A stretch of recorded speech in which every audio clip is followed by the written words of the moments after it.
Selamat malam pada semua yang mengikuti kelas ini. Ini adalah pelajaran keempat kita dalam kelas pneumatologi. Kita akan belajar tentang Roh Kudus dan karunia-karunia Roh Kudus. Jika kita belajar tentang um, karisma ya, dan karismatikisme.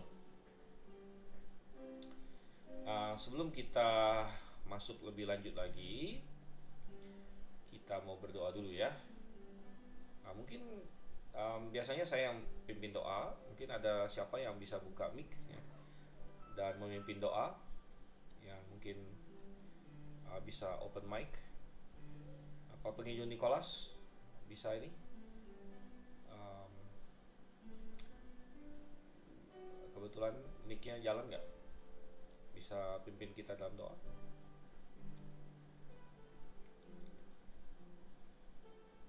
Oke. Oke, ya, selamat malam Gembala Stephen dan teman-teman semuanya. Selamat malam. Baik, oke, ya, baik, kita akan berdoa sebelum kita mulai kelas pneumatologi kita. Mari kita bersatu dalam doa. Bapa kami yang di surga, terima kasih untuk malam hari ini kami kembali untuk kelas pneumatologi, untuk kami belajar, selidiki setiap kebenaran firman Tuhan tentang pribadi Roh Kudus, supaya kami mendapatkan pengertian yang benar sesuai dengan firman-Mu, dengan tuntunan oleh dosen kami, Gembala Stephen. Kira Tuhan yang terus menolong kami, sehingga setiap materi dapat membuka pikiran dan pengetahuan kami, untuk kami bertumbuh dalam iman yang benar. Terima kasih Tuhan untuk semua kebaikan-Mu. Kami serahkan waktu kami, hanya dalam tangan kasih Tuhan kami berdoa. Amin. Amin. Oke, baik ya. Terima kasih pada penginjil Nicholas yang sudah memimpin kita dalam doa. Nah, coba kita lihat diktat kita saat ini. Kita masih dalam pembelajaran tentang Roh Kudus. Kita sudah membahas tentang pertemuan pertama kita, pendahuluan. Pertemuan kedua kita membahas bahwa dia adalah pribadi dengan segala bukti-buktinya. Dan pertemuan ketiga yang minggu lalu kita membahas bahwa dia adalah Allah ya. Dia adalah Allah. Nah, selanjutnya hari ini kita akan berfokus kepada ini nama Roh Kudus dan simbol-simbol dia. Ya, jadi poin D dan E di dalam diktat kita di sini.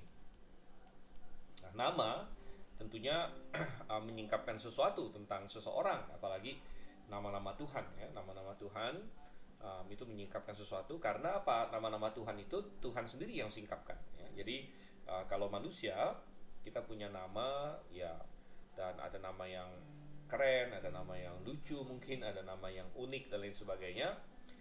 Tetapi belum tentu cocok dengan diri kita sebenarnya dalam pengertian arti begitu ya. Karena ya namanya nama itu kan ada artinya, tapi belum tentu cocok 100% dengan orangnya. Jadi tetapi Tuhan berbeda ya, Tuhan berbeda. Tuhan menyingkapkan namanya, dan nama Tuhan selalu sempurna ya, menggambarkan dirinya gitu. Oleh karena itu termasuk nama-nama yang dipakai untuk Roh Kudus. Nah, kita akan lihat di sini. Pertama, kita bagi dua besar ya, yaitu dalam hubungan dengan keilahiannya. Ya, kemudian dalam hubungannya dengan orang percaya nanti di sini. Dan dalam hubungan dengan keilahiannya, yaitu tentu berfokus pada ini ya, sifat-sifat keilahiannya, dan ada poin-poin di sini ya. Tapi pertama kita diingatkan bahwa kata roh muncul 385 kali dalam perjanjian baru ya. Nah, sebenarnya kita sudah bahas di poin C bahwa tidak semua kata roh itu mengacu kepada Roh Kudus ya. Ada yang mengacu pada roh jahat, malaikat sebagai roh, roh manusia, ada yang bahkan angin atau nafas begitu. Itu bisa juga memakai kata pneuma atau ruach di dalam perjanjian baru di sini. Nah, tetapi ya coba kita lihat berbagai poin di sini ya. Dia adalah roh. Coba kita lihat ya. Ada roh. Kalau kita lihat di dalam 1 Korintus 2 ayat 10 di sini.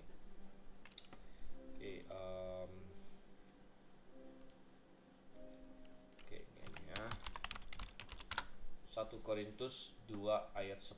Jadi dengan apa sebutan yang simple saja, yaitu disebut roh saja, gitu ya. Coba kita buka Alkitab, saya tunjukkan lagi ya.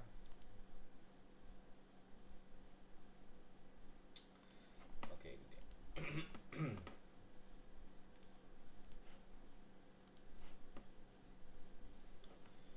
Oke, baik.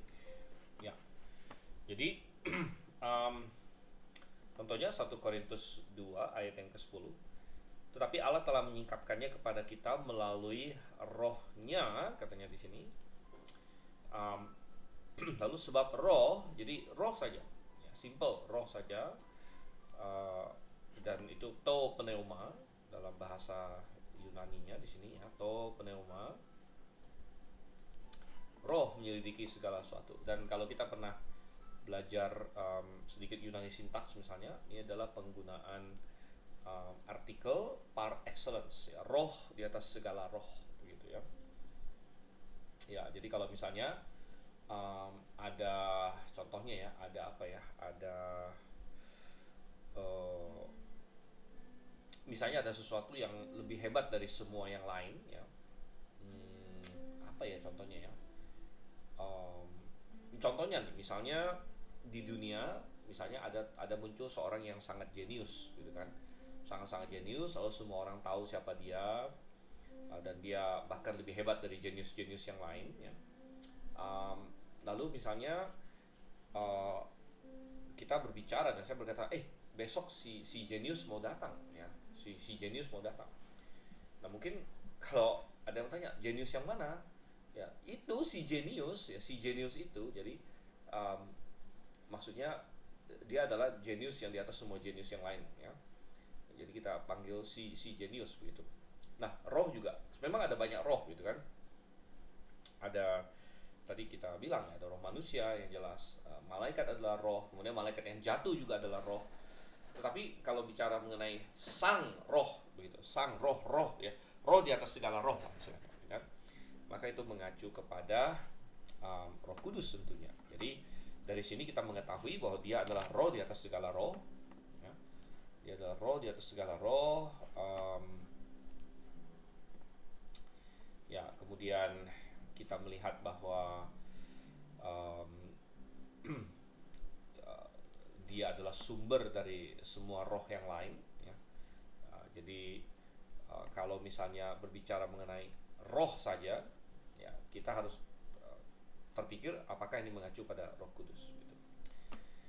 Oke, ya, dan ini muncul lagi di Yohanes 3 contohnya. Ini sudah pernah kita bahas waktu kita membahas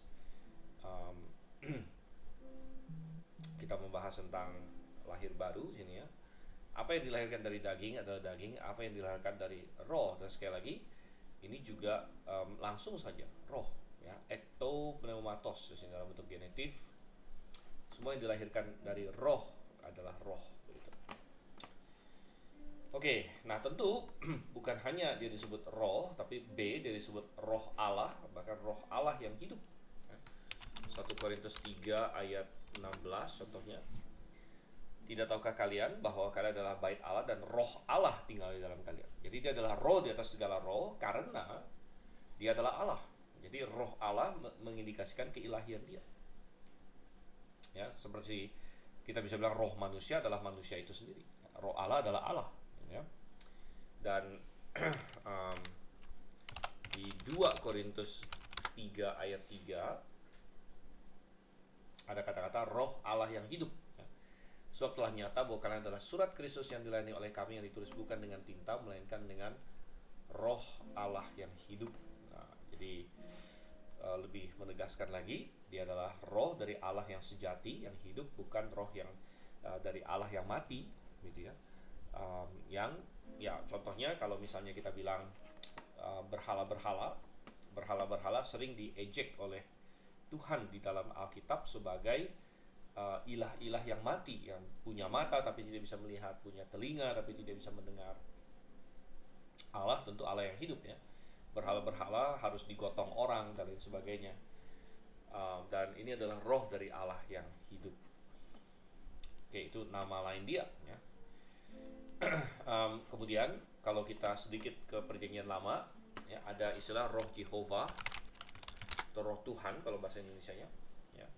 Roh Tuhan akan ada padanya. Tuhan huruf besar semua, ini adalah Jehovah di baliknya, ya.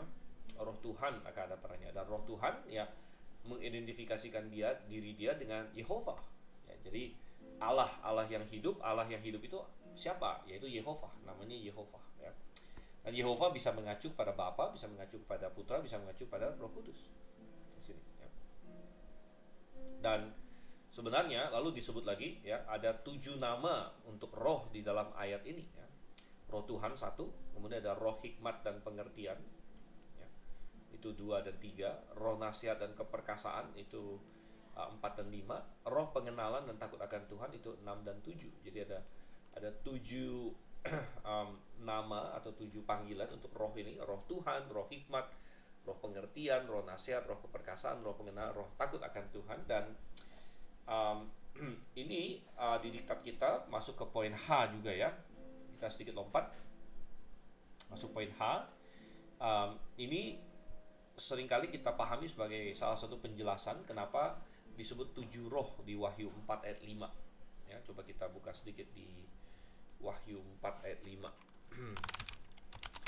Dan ini adalah suatu gambaran tentang surga. Dan di surga ada tahta Allah. Dikatakan di ayat 5 di situ, dan dari tahta itu keluarlah kilat dan guntur dan gemuruh, dan ada 7 obor api yang menyala-nyala di depan tahta itu, yang adalah ketujuh roh Allah.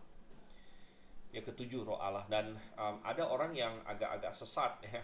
Jadi dia menafsirkan roh Allah itu ada 7, jadi bukan Tritunggal, tapi 7 plus Putra plus Bapa jadi 9 katanya. Bukan Tritunggal tapi 9 tunggal. Ya, karena dia bilang lihat nih ada 7 roh Allah, ya. Ya, tapi tidak, ya, kita tidak memahami bahwa roh Allah itu lalu ada 7, ya, roh siapa gitu, bukan. Tapi ketujuh roh Allah di sini, ya, mengacu kepada istilahnya kesempurnaan dia, ya, kesempurnaan dia, karena angka 7 dipakai untuk menggambarkan kesempurnaan, jadi kesempurnaan sifatnya, ya. Dan kita bilang bahwa salah satunya contohnya dijelaskan di dalam Yesaya tadi, ya, Yesaya 11 ayat 2 di situ. Tadi ada yang angkat tangan, ya, siapa saya lihat tadi, atau mungkin oke, Pak Arisman, ya, selamat bergabung, ya. Mau tanya apa, Pak? Atau kepencet? Oke, mungkin kepencet, ya. Ya, dan saya lihat sudah banyak teman-teman, yang lebih banyak lagi yang sudah bergabung semenjak tadi kita mulai, ya. Ada Pak Arisman, ada Anabel, kemudian penginjil Cio, Pak Olman, ya, selamat bergabung semuanya. Oke, dan ingat bahwa di diktat kita, coba saya lihat di sini, ya. Kita sedang membahas nama-nama Roh Kudus di sini, ya, nama-nama Roh Kudus. Dan mungkin kita tidak perlu lihat semua referensinya, tidak usah kita buka, ya. Nanti boleh dicek sendirilah, ya, referensinya. Jadi kita sudah lihat, ya, dia disebut roh saja. Roh Allah mengindikasikan keilahian dia. Roh Yehovah, Allah yang mana? Ada banyak Allah yang palsu, ya. Tentu ini kita Allah yang hidup, yang namanya adalah Yehovah. Kemudian ada roh Adonai Yehovah. Jadi kalau di ini seringkali roh Tuhan Allah, tapi Allahnya huruf besar, ya. Karena Adonai juga biasa diterjemahkan Tuhan yang biasa. Yehovah diterjemahkan Tuhan yang huruf besar semua. Tapi kalau sudah ada Tuhan, biasanya Yehovahnya diganti menjadi Allah yang huruf besar semua, ya. Jadi roh Tuhan Allah katanya gitu, ya. Dan ini jadi di double ada roh Yehovah, roh Adonai Yehovah, ya. Ini bahasa Ibrani, ya, bagi yang tidak tahu. Adonai biasa diterjemahkan Tuhan, ya. Dan ini tentu menekankan ini dia. Kemudian balik lagi ke perjanjian baru, roh Kristus, roh Yesus Kristus, katanya sini, ya. Ini menggambarkan kedekatan dia dengan Yesus, ya. Dan bagaimana mereka adalah satu Allah. Ini mendukung doktrin Tritunggal, ya. Kemudian roh anaknya, ini hampir sama, ya, roh Yesus Kristus, roh anaknya. Nah, yang sudah pernah kita buka juga adalah roh yang kekal, katanya sini, ya, roh yang kekal. Kita sudah pernah buka Ibrani 9:14, ini menggambarkan sifat dia. Jadi ini salah satu nama dia karena ini adalah sifat dia, dia kekal ya. Dan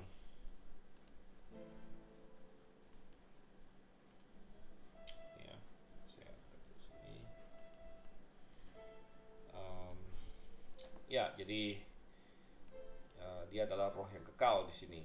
Yang poin H tadi sudah kita bahas ya, mengenai istilah 7 roh di Wahyu 4 ayat 5, lalu dikaitkan dengan informasi yang diberikan di Yesaya 11 ayat 2 di mana ada 7 istilah yang dipakai untuk Roh Kudus untuk menggambarkan kesempurnaan dia. Dan terakhir untuk poin ini adalah Roh Kudus itu sendiri, nama yang paling sering di dalam Alkitab ya untuk mengacu pada Roh Kudus ya, tentu Roh Kudus ya. Namanya Roh Kudus. Dan dari ini saya sedikit kasih ini ya breakdown dalam bahasa Yunani ya, karena kata roh itu kan pneuma, kudus itu hagion ya. Jadi dalam bahasa Yunani itu bisa dibolak-balik ya. Kalau bahasa Indonesia nggak bisa, kita Roh Kudus aja gitu. Tapi menariknya bahasa Yunani dia bisa kudusnya bisa taruh duluan, kudusnya belakangan. Jadi yang paling sering adalah pneuma hagion ya, Roh Kudus. Lalu ada hagion pneuma, Roh Kudus juga, tapi hagionnya kudusnya taruh duluan gitu. Itu ada. Yang paling sering adalah pneuma hagion ya. Terus bisa dikasih artikel ya, to itu kayak jadi the Holy Spirit. Jadi to hagion pneuma. Lalu ada to pneuma to hagion. Ya ini juga ya. Jadi ini adalah variasi-variasi, kita tidak usah lihat semuanya. Tapi kalau Anda pernah belajar Yunani atau pengen menyelidiki, boleh dibuka referensi-referensinya untuk melihat variasi-variasi dari kata pneuma dan hagion yang semuanya diterjemahkan Roh Kudus dalam bahasa Indonesia. Oke. Kemudian selanjutnya kita mau melihat dalam hubungan dengan orang-orang percaya. Jadi ini berbagai nama ya. Kalau tadi kan dalam hubungan dengan keilahiannya, sekarang dalam hubungan dengan orang percaya ya. Dan dia sebut Roh Kudus, Roh Kekudusan, Roh Kekudusan. Ini beda dengan Roh Kudus ya, tapi Roh Kekudusan.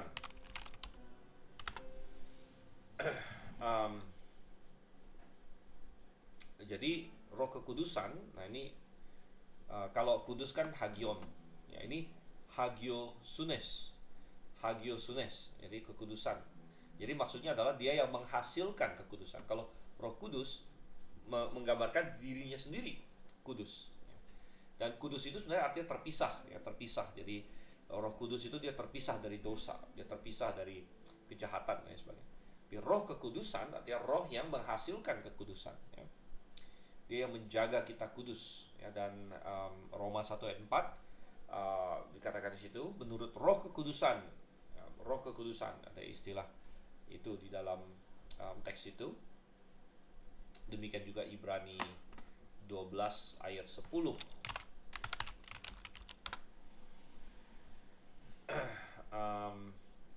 Dan ini ya menggambarkan bahwa Tuhan menghajar kita ya, demi kebaikan supaya kita beroleh bagian dalam kekudusannya ya. Ya, dan ini memberitahu kita bahwa kalau seseorang punya Roh Kudus ya, kalau seseorang punya Roh Kudus, dia pasti akan mencoba mengejar kekudusan. Karena Roh Kudus di dalam hatinya menghasilkan kekudusan ya. Nah, ini memberitahu kita bahwa orang percaya, orang yang sungguh-sungguh percaya, yang berada di dalam Yesus Kristus yang dilahirbarukan, yang ada Roh Kudus dalam hatinya, maka dia akan mengalami perubahan hidup. Dia akan mengalami proses sanctification ya. Nah, ini saya sedikit saya gambarkan deh.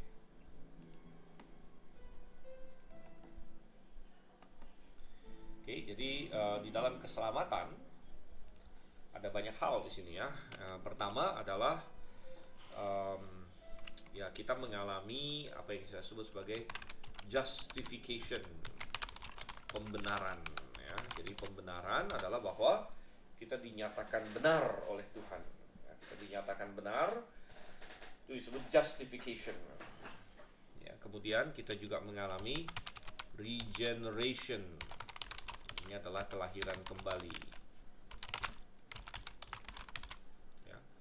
Nah, ini adalah kerja Roh Kudus. Dia memperbaharui diri kita, ya, hati kita dan roh kita diperbaharui sehingga kita menjadi ciptaan baru, katanya di situ ya. Nah, ini terjadi secara instan ya, secara instan.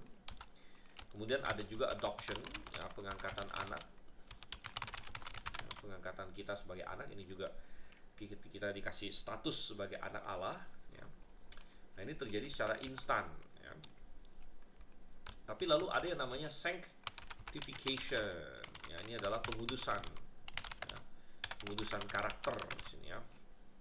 Pengudusan karakter ya. Jadi kalau pengudusan posisi itu sama dengan justification ya, atau ini ya, pengudusan posisi. Jadi kita dinyatakan sebagai orang benar, orang kudus, itu namanya justification. Ya. Lalu kita dilahirkan kembali, ya, lalu kita diangkat sebagai anak di sini. Ini adalah keselamatan. Ya. Lalu ada namanya sanctification atau pengudusan karakter. Nah, ini, ya. Ini yang berlangsung terus-menerus dalam hidup kita, dimungkinkan oleh Roh Kudus. Mungkin Roh Kudus ya, lalu belakangan kita akan punya glorification, pemuliaan di sini ya. Nah, ini adalah apa yang terjadi di sini di dalam keselamatan ya. Dan kita bisa bilang bahwa tiga ini terjadi secara instan ya, pada saat kita percaya. Instan pada saat percaya ya.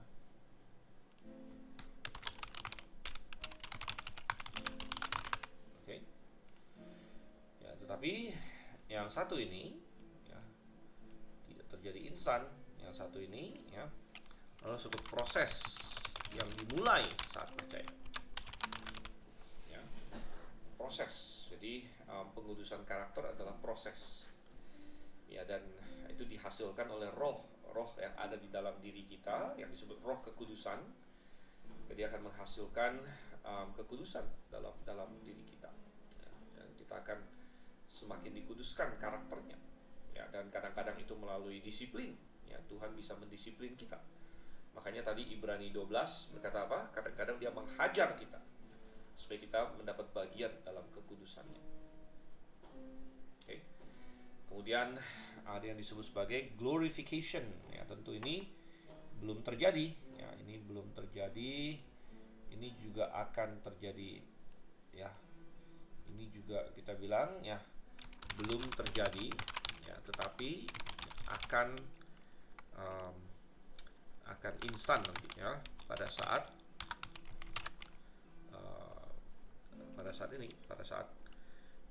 masuk surga atau kebangkitan ya. Oke, jadi nah semua proses ini membutuhkan Roh Kudus. Ini semua adalah karya Roh Kudus, seperti regeneration ya, kita dilahirbarukan oleh Roh, yaitu ada di Titus 3 ayat 5. Sanctification, pengudusan yang tadi kita ngomongin ya. Jadi regeneration, adoption juga kan, kita tahu kita diangkat anak karena ada Roh Kudus yang bersaksi dalam hati kita, kata berseru Aba Bapa di situ. Ya, kemudian sanctification tadi sudah jelas, glorification. Ya. Roh Dia yang membangkitkan Yesus Kristus akan membangkitkan kita juga. Jadi Roh Kudus yang membangkitkan Yesus, Roh itu juga akan membangkitkan kita dan akan memuliakan kita sehingga kita punya tubuh kemuliaan. Jadi saya rasa cukup jelas ini semua. Ya. Oke, jadi banyak orang Kristen, ya sebagian lah, ya sebagian orang Kristen mereka tidak paham ini ya, dan mereka berpikir bahwa ada yang artinya mungkin mereka tidak mendengar Injil dengan benar. Ya, jadi mereka mengira bahwa mereka orang Kristen, ya, mereka tidak perlu pengudusan. Ya. Nah, memang benar bahwa sanctification bukanlah di awal, bukanlah syarat keselamatan. Syarat keselamatan adalah percaya. Kita bukan masuk surga karena kita cukup kudus ya. Kita bukan masuk surga karena kita cukup kudus. Ya. Kalau kita harus cukup kudus, ya nggak mungkin, nggak ada orang yang bisa masuk surga. Ya, kita percaya karena kita sudah dibenarkan. Tetapi orang yang dibenarkan akan mengalami pengudusan karakter. Ya. Dan kalau ini sama sekali tidak ada dalam hidup kita, maka kita berkata ini perlu diragukan. Ya, kalau ini tidak ada, ya, maka kita meragukan yang justification, regeneration, dan adoption ini. Oke, baik. Balik lagi ke diktat kita.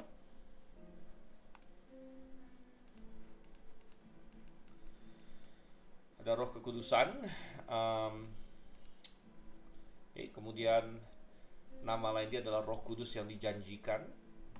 Ya, jadi Roh Kudus yang dijanjikan.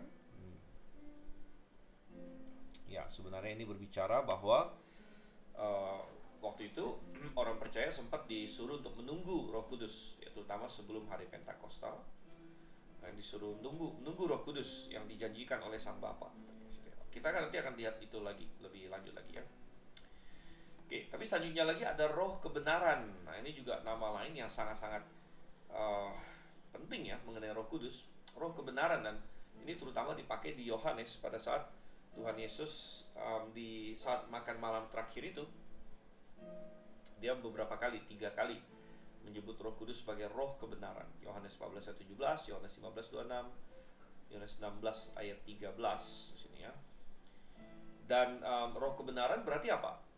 Signifikansinya adalah bahwa itu berarti Roh Kudus selalu terlibat dengan kebenaran. Ya, Roh Kudus tidak berkecimpung di dalam kesalahan, ya, tidak berkecimpung dalam kesesatan yang jelas, gitu.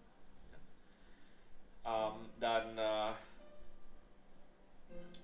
dia juga akan memimpin kita kepada kebenaran. Maka itu adalah salah satu poinnya di dalam Yohanes 16:13, bahwa roh kebenaran akan memimpin kalian kepada seluruh kebenaran, katanya ya. Dan ya ini signifikan ya, karena berarti salah satu buah ya, kalau kita mau mengecek ya, apakah misalnya tindakan kita, pilihan kita itu sesuai dengan kehendak Roh Kudus atau tidak ya. Salah satu hal yang bisa kita cek adalah dari 2 hal ini ya, kekudusan ya, kemudian kebenaran di situ ya, kekudusan dan kebenaran ya. Dan suatu gerakan yang dari Roh Kudus ya, suatu dorongan yang dari Roh Kudus pasti memimpin kepada kekudusan dan kebenaran ya. Tidak mungkin ya suatu gerakan atau suatu pilihan yang menjauhkan orang dari kebenaran, menjauhkan orang dari kekudusan, malah jadi jatuh berdosa, itu dari Roh Kudus, itu mustahil katanya ya. Dan saya pernah membaca di sejarah Amerika ya, bahwa di abad 19 tahun 1800-an itu ada suatu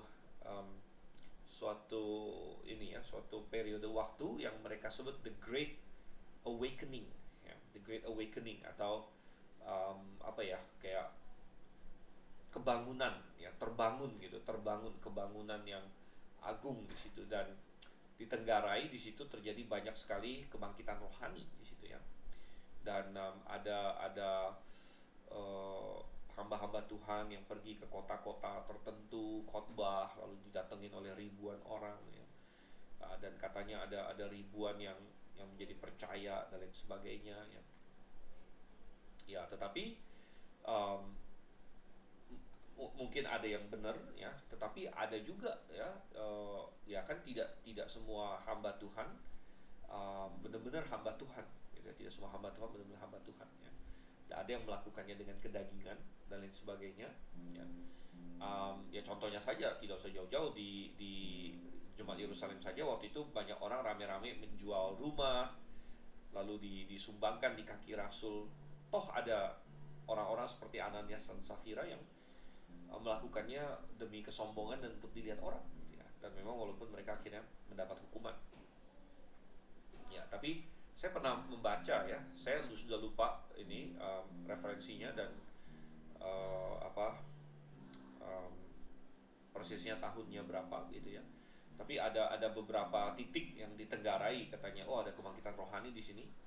Tapi ternyata malah muncul skandal-skandal di situ ya, skandal-skandal di mana uh, orang-orang yang berkumpul itu yang katanya kebangkitan rohani, katanya terima Tuhan, terima Roh Kudus, malah siang-siang harinya misalnya mereka kebaktian pagi gitu ya, tapi siang-siang harinya malah um, berzina gitu ya, berzina, mereka ada yang mabuk-mabukan dan lain sebagainya ya, sehingga akhirnya dari perspektif sejarah ya, dan ditilik ya, dikatakan bahwa kita meragukan bahwa di titik-titik itu benar-benar terjadi kebangkitan rohani gitu ya, karena tidak memimpin kepada kekudusan dan kepada kebenaran gitu ya.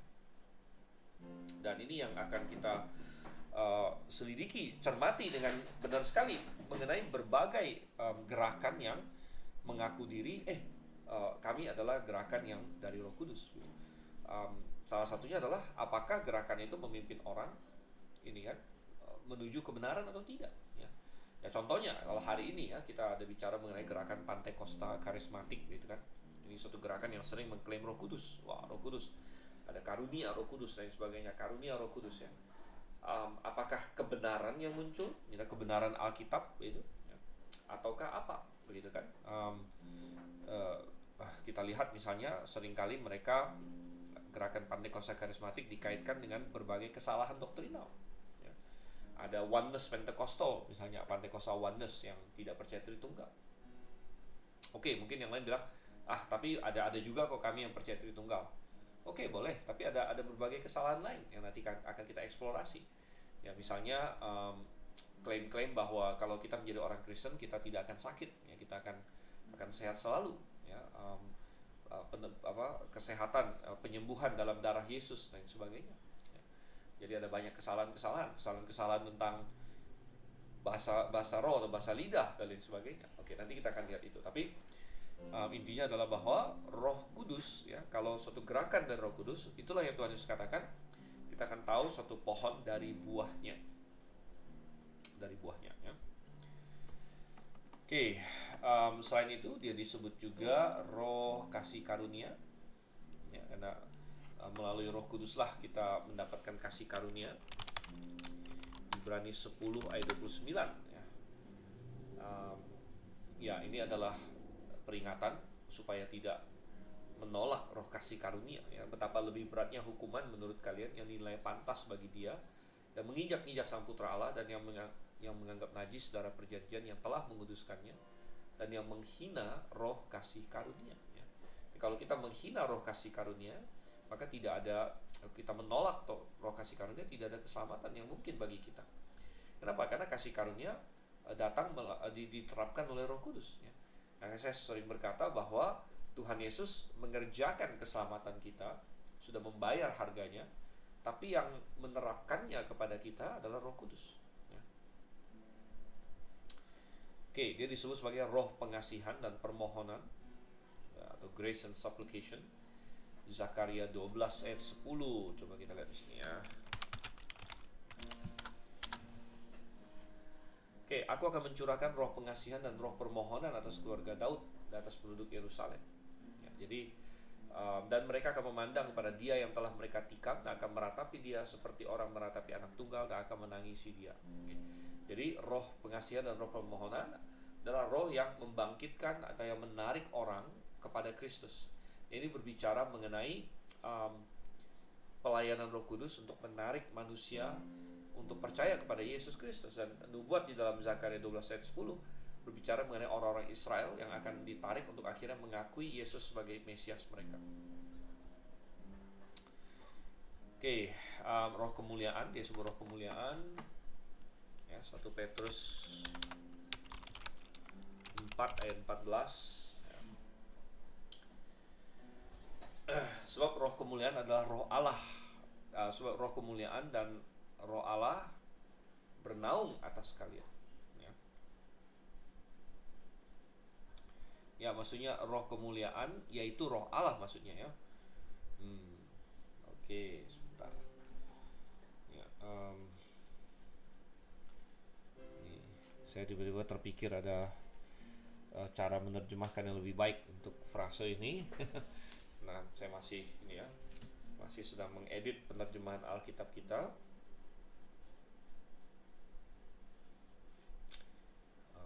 1 Petrus 4 ayat 14 di sini. Oke, baik. Jadi dia disebut roh kemuliaan. Itu dalam bahasa aslinya berarti ini ya, pneuma tes doxes di sini ya. Ya. Oke, jadi itu roh ini ya, roh kemuliaan di sini. Dialah yang dia mulia, menggambarkan namanya mulia, tapi dia juga yang memuliakan kita. Tadi kita bilang dia yang memuliakan kita. Oke, dia disebut sebagai roh kehidupan. Roh kehidupan, Roma 8 ayat 2.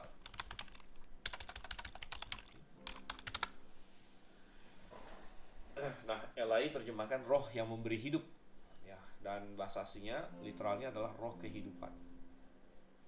Ya, roh kehidupan memang bisa berarti roh yang memberikan hidup, bisa ya. Bisa juga berarti bahwa dia adalah roh yang hidup, ya, yang memberikan hidup, ya, semua terkandung di situ. Ya. Dan memang kadang-kadang di dalam bahasa aslinya mempertahankan suatu ambiguitas, ya, yang kadang-kadang dalam penerjemahan ada penerjemah-penerjemah yang kayak gatal pengen membuatnya menjadi lebih jelas ke arah mana, tapi itu sudah masuk ke ranah penafsiran sebenarnya. Ya. Jadi misalnya contohnya beginilah, Roma 8 ayat 2 di sini ya. Jadi di situ dikatakan roh, ya kalau bahasa Indonesia langsung roh yang memberi hidup. Gitu. Roh yang memberi hidup nih, biar saya tunjukkan aja ya.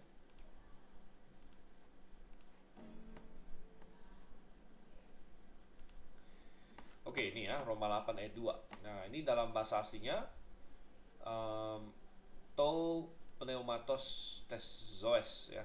Ini adalah roh kehidupan. Makanya dalam terjemahan ITR kita tuh roh kehidupan. Nah, LAI yang TB1 minimal, saya ini ya nggak cek TB2. Roh yang memberi hidup. Ya, jadi apakah to pneumatos tes zoes itu roh yang memberi hidup atau roh kehidupan saja? Nah, ya secara literal sebenarnya adalah roh kehidupan. Ya. Nah, roh kehidupan itu bisa dipahami banyak cara. Bisa dipahami roh yang memberi hidup memang. Ya, jadi kita bilang itu genetive product artinya, ya genetive product, dan artinya adalah roh yang memberi hidup. Artinya kehidupan ini asalnya dari roh gitu ya. Tapi bukan hanya itu saja kemungkinannya sebenarnya. Karena ada kemungkinan-kemungkinan lain gitu ya. Ada kemungkinan lain. Misalnya roh kehidupan itu bisa berarti roh yang hidup. Misalnya roh itu sendiri hidup gitu. Bisa juga artinya seperti itu ya. Dan macam-macam lagi yang lain. Ada beberapa kemungkinan di situ. Ya, sehingga kadang-kadang penerjemah ingin memilih salah satu gitu kan. Saya pengen masukkan artinya yang ini gitu ya. Padahal di bahasa aslinya ada sedikit ambiguitas gitu ya. Ada artinya masih membuka ruang penafsiran yang lebih luas dari itu. Ya. Disebut roh kehidupan. Ya kita bisa saja memahami roh kehidupan ini ya roh yang memberi hidup ya. Misalnya dialah sumber kehidupan. Dialah yang memberi kehidupan untuk orang. Dan itu fine saja. Itu memang bagus juga. Ya. Dan ya kita lihat bahwa ya ini adalah salah satu dari titel dari Roh Kudus juga. Oke, balik lagi sini ya. Dia disebut sebagai roh keahlian.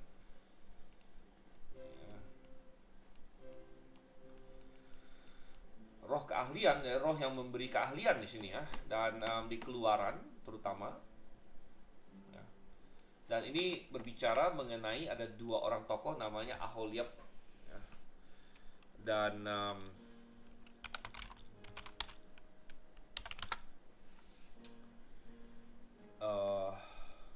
saya bacakan di sini ya.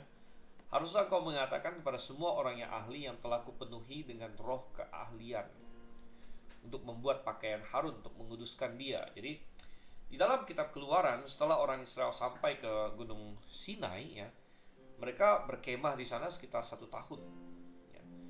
Mereka berkemah di sana sekitar 1 tahunan, dan mereka ngapain aja mereka? Mereka membuat apa yang Tuhan perintahkan, yaitu kemah pertemuan, ya, tabut perjanjian dan lain sebagainya. Dan dibutuhkan orang-orang yang sangat hebat ya dalam mengerjakan macam-macam, mengerjakan logam, mengerjakan kain, mengerjakan kayu dan lain sebagainya. Dan Tuhan memberikan roh keahlian katanya ya kepada orang-orang tertentu. Ya, contohnya lagi Keluaran 35 ya, ayat 31 di sini ya. Jadi berkatalah Musa kepada orang Israel, lihatlah Tuhan telah menunjuk Bezaleel bin Uri bin Hur dari suku Yehuda dan telah memenuhinya dengan roh Allah. Ya, memenuhinya dengan roh Allah. Jadi tadi di Keluaran 28 disebut roh keahlian, di pasal 35 disebut roh Allah. Ya, dengan keahlian, pengertian dan pengetahuan dalam segala macam pekerjaan dan lain sebagainya. Ya. Jadi Bezaleel adalah nama salah satu yang muncul di situ. Dan ya Bezaleel ya, ada satu lagi nama ya, Aholiab ya, yaitu Aholiab bin Ahisamak dari suku Dan. Jadi Bezaleel dan Aholiab di situ. Oke, lalu dia disebut juga penghibur ya. Penghibur. Nah, ini dari kata Yunani parakletos ya. Nah, parakletos ini bisa diterjemahkan macam-macam. Penghibur, penolong, pembela, bisa ya. Jadi idenya adalah seorang yang dipanggil untuk menolong di samping kita. Jadi dari kletos itu kan panggil, para itu di samping ya. Jadi dipanggilnya seseorang untuk berada di samping seseorang untuk membantu dia. Nah, kayak disebut penolong, ya, penghibur, pembela. Ini adalah beberapa terjemahan yang bisa untuk parakletos, dan tentu ini juga menggambarkan peran dia untuk menolong kita, menghibur kita, membela kita ya, jadi dan kita sudah sempat singgung ini bahwa Roh Kudus sebenarnya adalah parakletos yang lain, parakletos yang alos.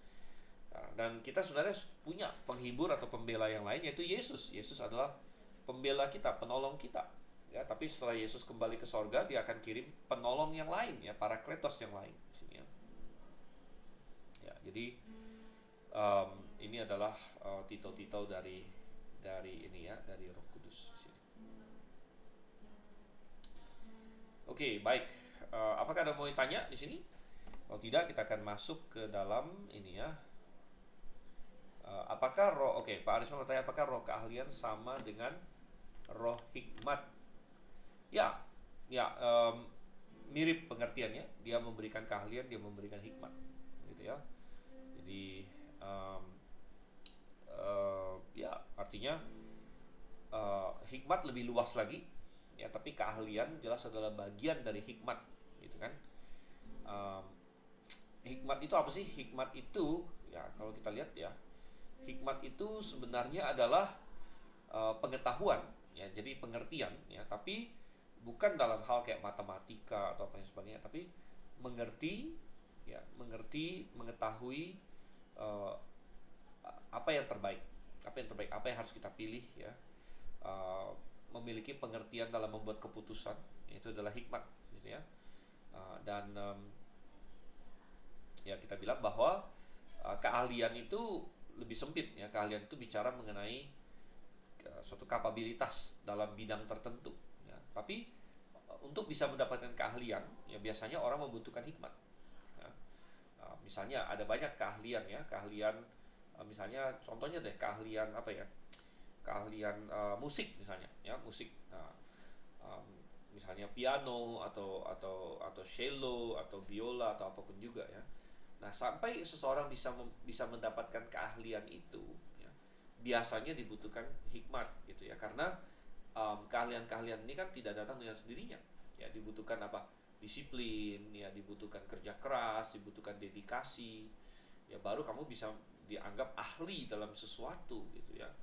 Nah, untuk itu kan selalu dibutuhkan ya, misalnya seorang anak ya, dia sampai bisa menjadi ahli piano atau ahli apapun juga ya, dia di banyak kesempatan itu dia harus memilih yang benar. Misalnya contohnya, wah dia mau bolos pelajaran atau dia mau, ya itu kedagingan dia, mengundang dia untuk bolos pelajaran dan lain sebagainya. Tapi di lain sisi dia tahu, wah jangan nih, ya, saya harus pilih tetap ikut pelajaran saya. Nah, itu hikmat di situ, ya, hikmat di situ kan, hikmat untuk menolak daging, ya, hikmat untuk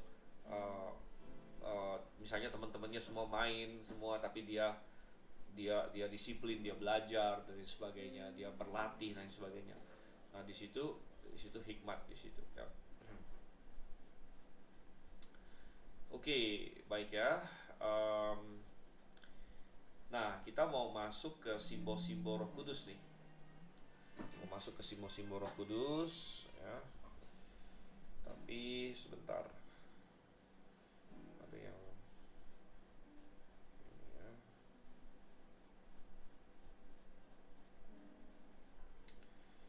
Oke, baik. Mungkin kita istirahat sebentar sebelum kita masuk simbol-simbol Roh Kudus, ya. Jadi kalau ada yang mau tanya lagi, silakan ditanya, dikumpulkan dulu. Kita istirahat 5 menit ya, pas jam 8, 5 menit. Saya akan ini dulu, pause kita ya. Oke.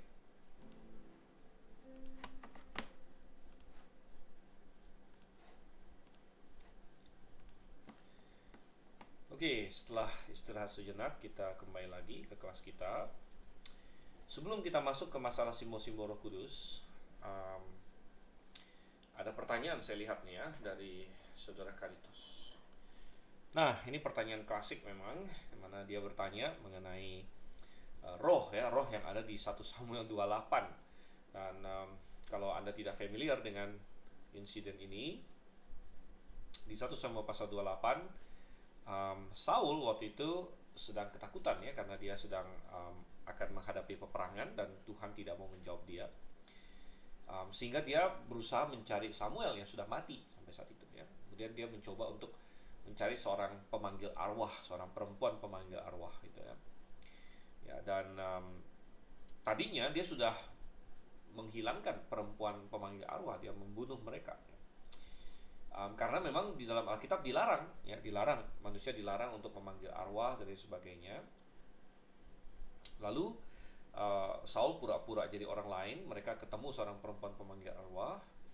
Ya, lalu intinya adalah ketika dipanggil arwah atau rohnya itu, tiba-tiba muncul Samuel katanya, muncul Samuel, sehingga akhirnya dari situ si perempuan ini jadi tahu itu Saul gitu, karena Samuel bicara dengan Saul gitu ya. Sehingga pertanyaannya adalah apa itu ya, apa itu benar Samuel ya, apa itu roh jahat ya yang pura-pura jadi Samuel. Nah, ini pertanyaan klasik ya. Memang ada beberapa hal yang bisa kita bicarakan di situ ya. Coba kita buka dulu deh insidennya.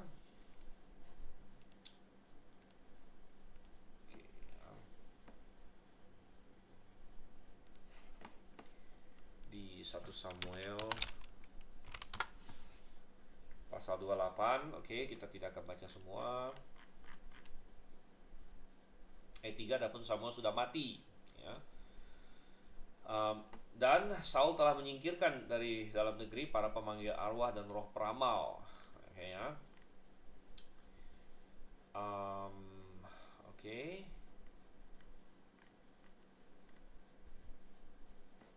Ya, pemanggil arwah itu disebut ovot di sini ya. Dalam bahasa Ibrani ovot ya. Yid onim itu para tukang sihir. Oke, dan akhirnya ya dia minta nih, carilah bagiku seorang perempuan yang sanggup memanggil arwah. Oke, kita lihat di sini ya.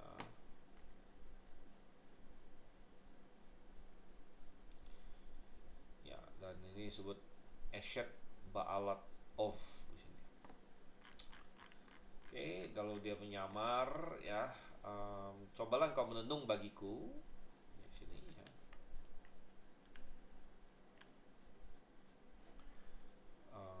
Divine unto me by the familiar spirit. Ya. Dan spirit di sini tidak memakai kata yang biasa untuk spirit ya, yaitu ruach di sini. Ya, sehingga ada ba'of di sini ya. Ba'of, dia pakai of di sini, bukan pakai ruach.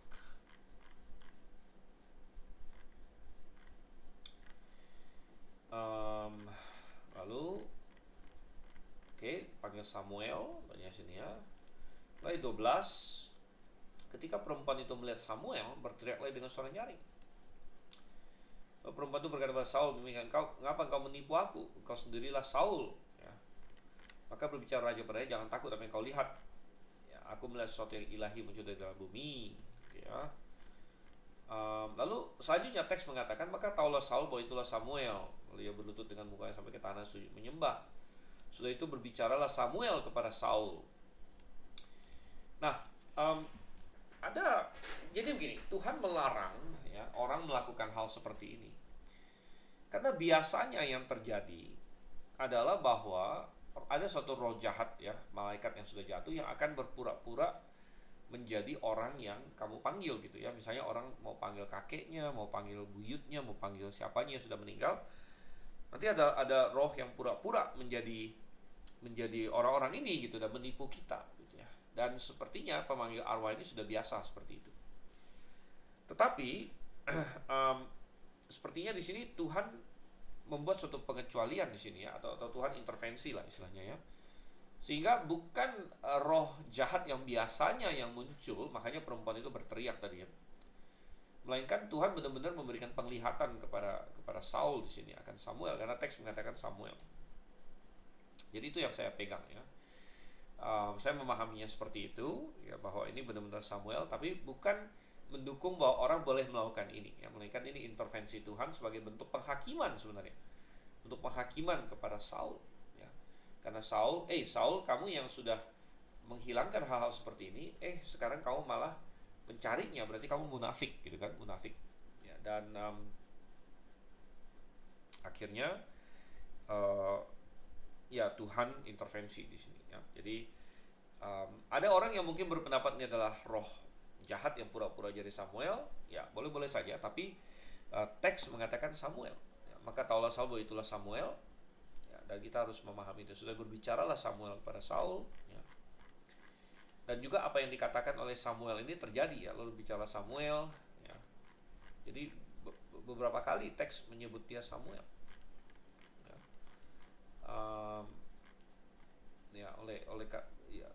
Saul sangat ketakutan oleh perkataan Samuel itu ya, dan lain sebagainya ya. Jadi ya itu adalah Samuel benar ya. Oke, nah kita mau masuk ke simbol, tapi ada pertanyaan lagi ya. Sebenarnya pertanyaan-pertanyaan ini bagus-bagus. Pak Ariswan bertanya, di Perjanjian Lama Saul roh Tuhan diambil atau undur darinya. Kalau di PB roh Tuhan ada pada orang percaya, mungkinkah Roh Kudus keluar dari orang percaya? Ya. Dan jawabannya adalah tidak ya, Roh Kudus tidak mungkin keluar dari orang percaya. Ya. Yang bisa terjadi adalah Roh Kudus keluar dari orang yang tidak percaya. Ya, jadi kalau orang percaya menjadi orang tidak percaya atau murtad boleh dibilang ya, maka Roh Kudus tidak akan tinggal di dalamnya lagi. Jadi Roh Kudus tidak akan keluar dari orang percaya ya. Kalau dia orang percaya, Roh Kudus akan tinggal di dalamnya ya. Tetapi kalau orang itu murtad atau menjadi tidak percaya ya, kita bilang bahwa secara alkitabiah dan secara logika Roh Kudus tidak akan tinggal di dalamnya gitu ya. Oke, baik. Lalu kita lihat lagi di sini. Oke, kita balik ke sini ya. Nah, kita masuk ke pembelajaran tentang simbol-simbol Roh Kudus ya. Nah, kenapa kita perlu belajar simbol Roh Kudus? Ya, karena simbol-simbol ini Tuhan yang berikan sendiri. Jadi simbol berasal dari kata Yunani sun dan balo ya, sun balo, melempar bersama. Konsepnya adalah sesuatu yang dilemparkan bersama dengan benda lain untuk menjelaskan atau menerangkannya. Jadi kita mau memahami suatu benda atau suatu subjek ya lebih dalam lagi, jadi ada ilustrasinya gitu, ada simbolnya. Ada simbol materi jasmani yang menggambarkan suatu sifat rohani. Ya.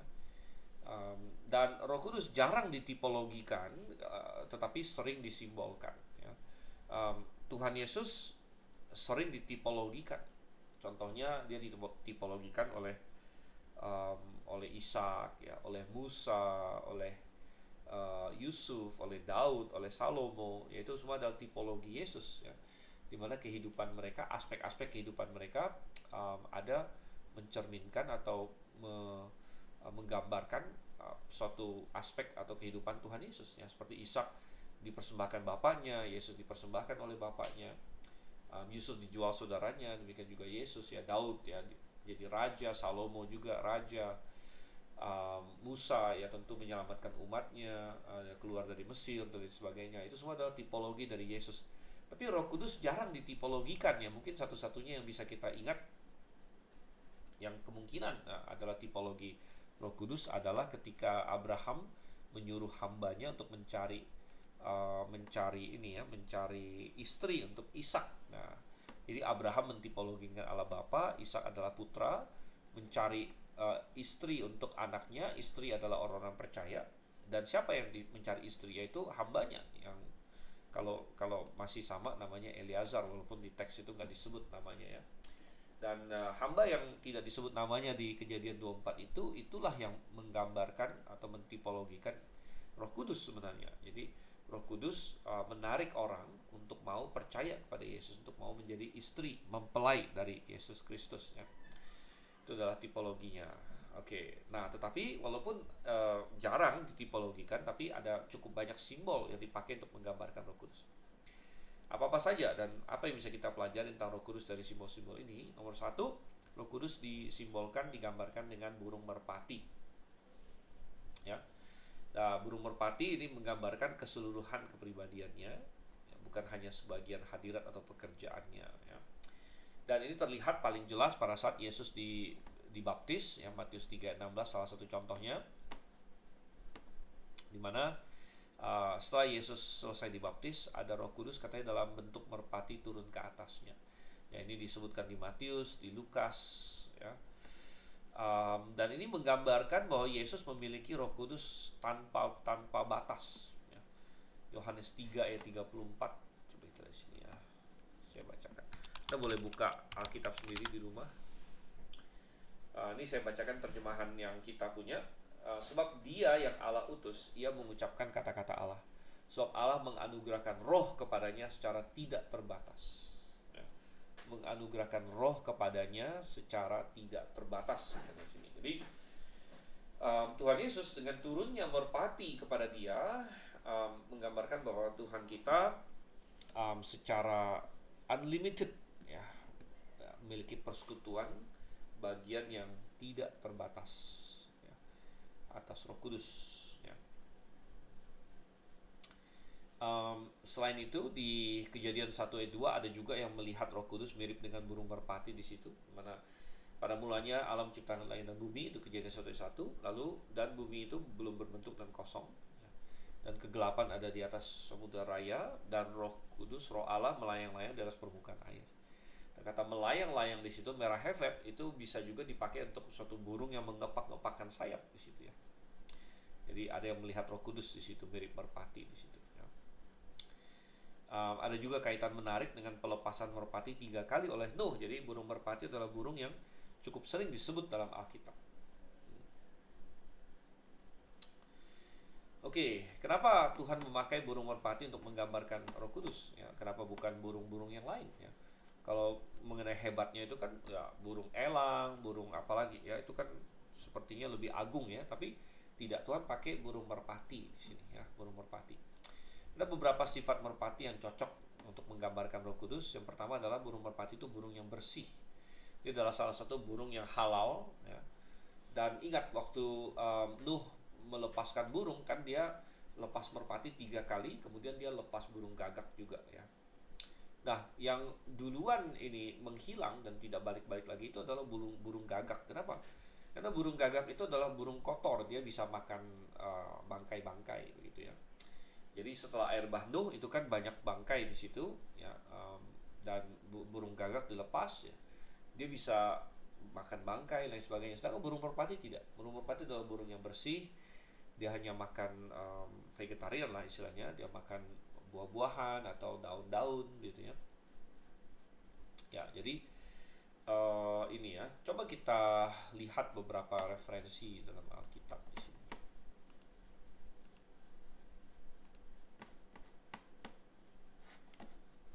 Ya. Kidung Agung, wah, Kidung Agung ya, jarang dibuka biasanya. Ya, dan Anda bisa lihat di bahasa Inggrisnya, terutama lebih jelas lagi. My dove, ya, dialah satu-satunya merpatiku. My undefiled, yang tidak ternodai, ya, tamati katanya di sini ya, tamati. Ya, dan ini dari kata tam itu berarti tidak bercacat sebenarnya. Jadi burung merpati ya jadi di sini si pecinta di Kidung Agung di sini untuk menggambarkan pasangannya yang menurut dia tidak bercacat ya, tidak bercela. Itu dia menggunakan burung merpati sebagai gambaran di situ. Oke. Okay. Mazmur 68 ayat 14.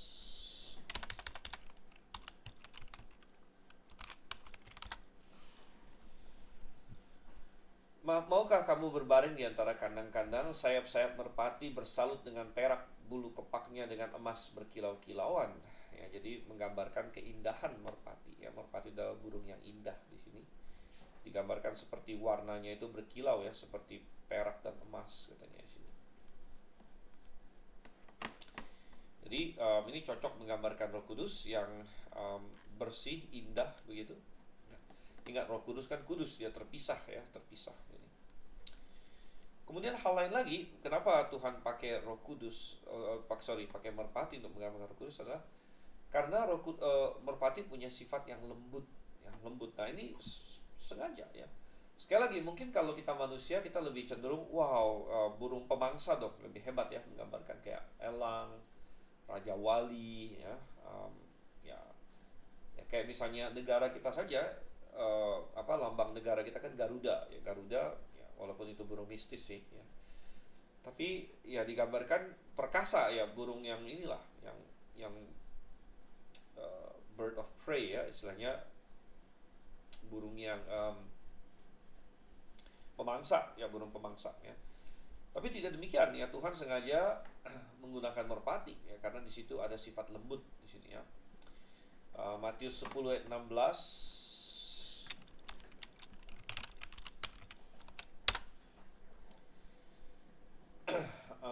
Dan ini lihatlah, aku mengutus kalian bagaikan domba ke tengah-tengah serigala. Maksudnya itu hendaklah kalian cerdik seperti ular dan tulus seperti merpati. Ini kan ayat yang terkenal ya, kita harus cerdik seperti ular, tulus seperti merpati. Jadi merpati itu tulus, dia tidak akan melukai siapa-siapa gitu kan, dia tidak agresif ya. Dan yang menarik adalah bahwa Alkitab sering bicara soal murka Allah, ya Allah murka, lalu ada juga murka anak domba, yaitu Yesus Kristus. Tapi tidak ada istilah murka Roh Kudus gitu ya. Murka Roh Kudus tidak muncul dalam Alkitab, walaupun ya kita berkata memang Roh Kudus kan ya, satu Allah ya, dengan satu Allah yang sama dengan Bapa dan Yesus. Jadi ya ketika Allah Bapa murka atau ketika Yesus Kristus murka ya, Roh Kudus bisa dianggap ikut murka juga ya. Tapi dalam pengertian bahwa secara spesifik disebut murka Roh Kudus itu tidak ada. Tidak ada istilah itu dalam Alkitab ya. Bahkan buah roh mengandung kelemah lembutan salah satunya. Ya, buah roh itu apa? Damai, kasih, sukacita ya kan, kesabaran, kemurahan, kelemah lembutan ya. Dan ini terlihat bagaimana Roh Kudus tidak memaksa masuk ke hati seseorang ya. Roh Kudus itu Allah, jadi kalau dia mau memaksa masuk ke hati seorang ya gampang bagi dia, orang dia ciptakan kok. Tapi tidak, dia meminang, mengetuk gitu kan, menarik orang untuk datang kepada Kristus di sini. Ini perlihatkan kelembutan dia. Oke, kemudian sifat lain lagi dari merpati adalah setia mengasihi. Ya, merpati adalah burung yang monogami, setia pada pasangannya. Ini menggambarkan Roh Kudus ya. Dan merpati adalah burung yang sosial ya, walaupun dia pasangannya satu tapi dia suka berteman ya. Jadi merpati itu sering satu rombongan gitu, satu rombongan ya. Dan saya ingat dulu di RBC kan ya, mungkin zamannya siapa ya. Nah, ini yang di RBC siapa sekarang? yang di RBC penginjil Cio ya di RBC, tapi sekarang udah nggak ada merpati lagi di RBC. Yang dulu waktu berapa tahun lalu itu di RBC itu ada banyak pelihara merpati di situ. Ya nggak tahu masih ada nggak? Kayaknya udah nggak ada deh. Terakhir saya pergi udah nggak ada, udah lama nggak ada gitu ya. Dan menarik ya. Jadi waktu itu saya bawa anak-anak saya masih kecil ya, dan mereka senang sekali main merpati itu karena begitu kita lempar ini misalnya makanannya ke lantai ya, wah datang semua. Pertama satu, tapi begitu satu langsung semua yang lain ikut gitu. Jadi dia sukanya bergerombol ya, melakukan banyak hal bareng-bareng di situ. Ya, dan itu menggambarkan apa? Sosial ya, sifat sosial dia. Dan dalam berbagai ini ya, salam di akhir surat-surat dikatakan apa? Kasih Allah. Sorry, coba kita buka nih ya, 2 Korintus 13 ayat 13. Tapi yang jelas ada persekutuan Roh Kudus katanya di sini ya. Ya, kasih karunia Tuhan Yesus Kristus dan kasih Allah dan persekutuan Roh Kudus ya. Roh Kudus lah yang mengerjakan persekutuan di antara kita. Oleh karena itu merpati adalah simbol yang cocok untuk dia, yang bagus sekali ya. Persekutuan roh katanya di sini.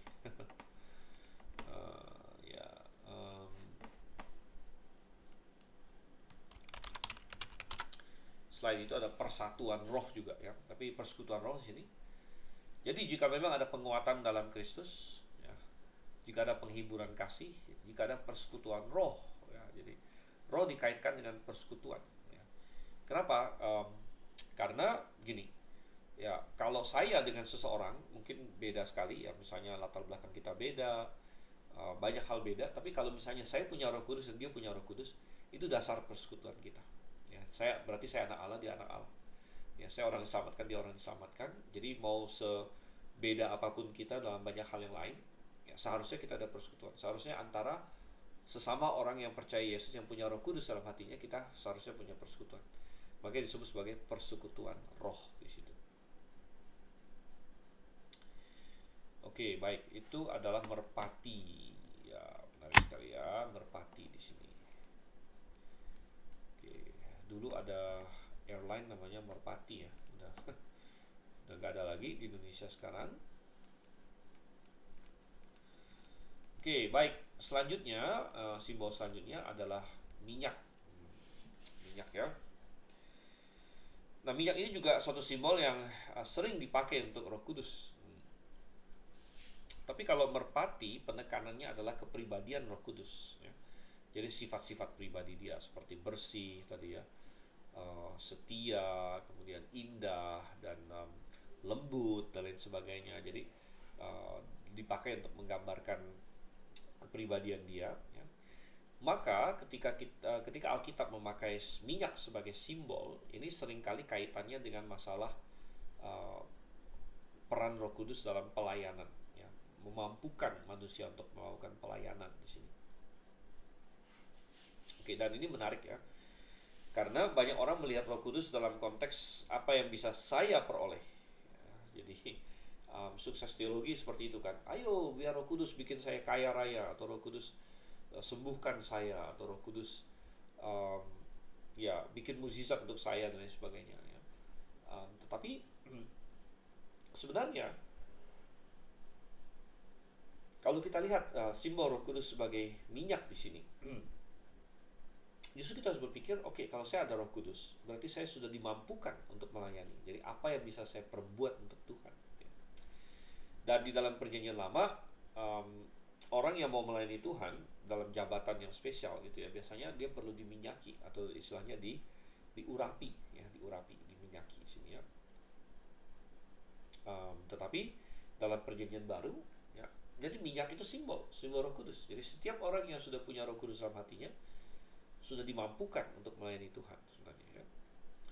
Oke, coba kita lihat di sini Yesaya 61, kita lihat ya.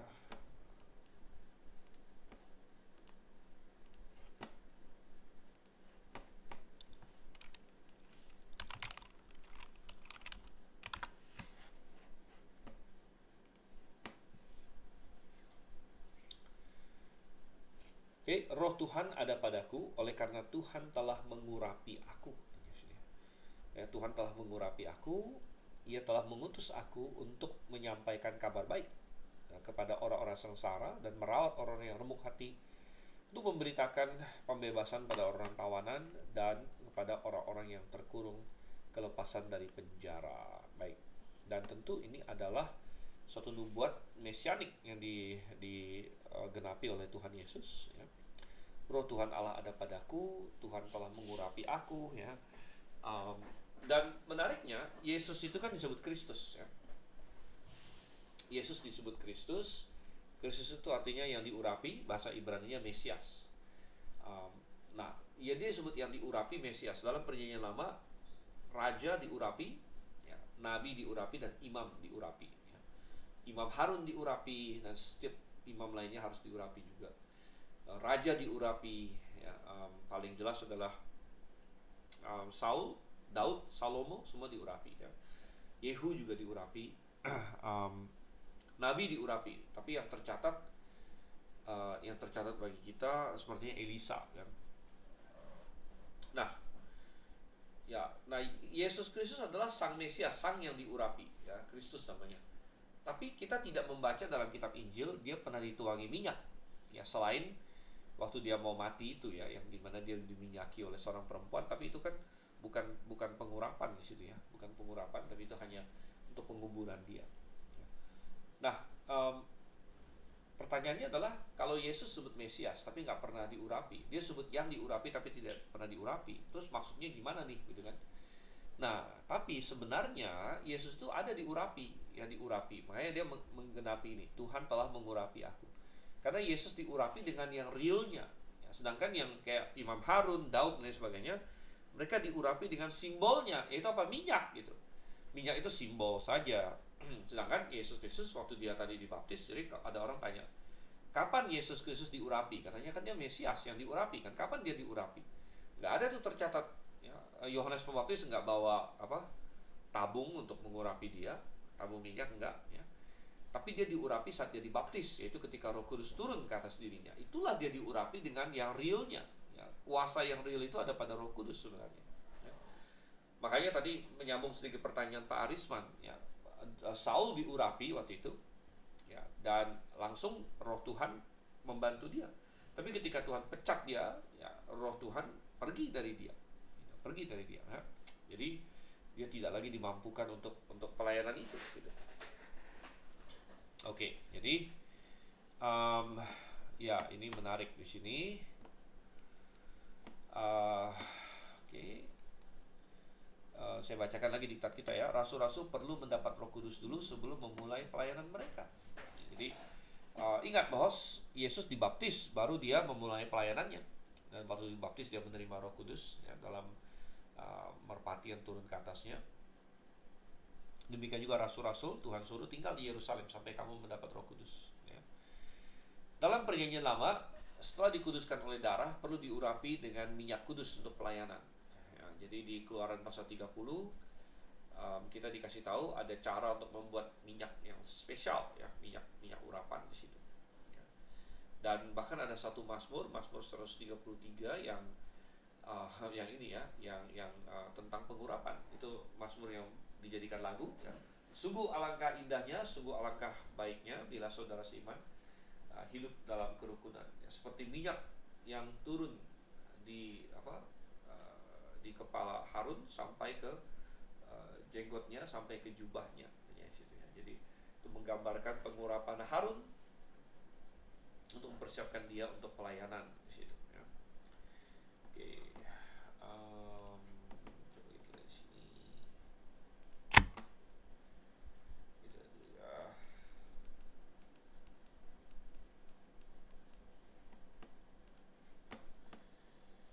Nah, di sini ada pengajaran yang penting, ya. Dalam Perjanjian Lama, pengurapan adalah tanda pelayanan, ya. Terutama ada 3 jabatan: imam, ya, contoh Harun, raja, Saul, Daud, Salomo, nabi, ya. Contoh yang tercatat Nabi Elisa. Dan ya, minyak urapan, ya, minyak ini barangnya fisik, ya. Jadi benar ada minyaknya. Bahkan dalam Keluaran ada resep khusus untuk membuat minyak urapan yang tidak boleh dibuat oleh orang biasa, tidak boleh dipakai untuk sembarang kegiatan ya. Nah, ini mengindikasikan bahwa operasi dan karya Roh Kudus tidak boleh dipalsukan, dicoba ditiru-tiru seperti karismatik meniru hari Pentakosta ini sini ya.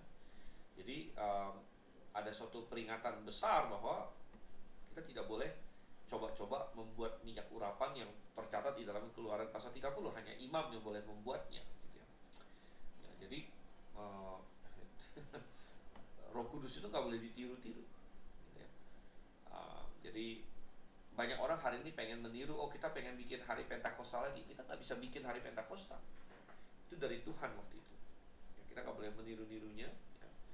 Ada orang yang mau meniru karunia bahasa lidah ya, jadi dia dikatakan ayo lembutkan lidahmu ya, ngomong gitu kan.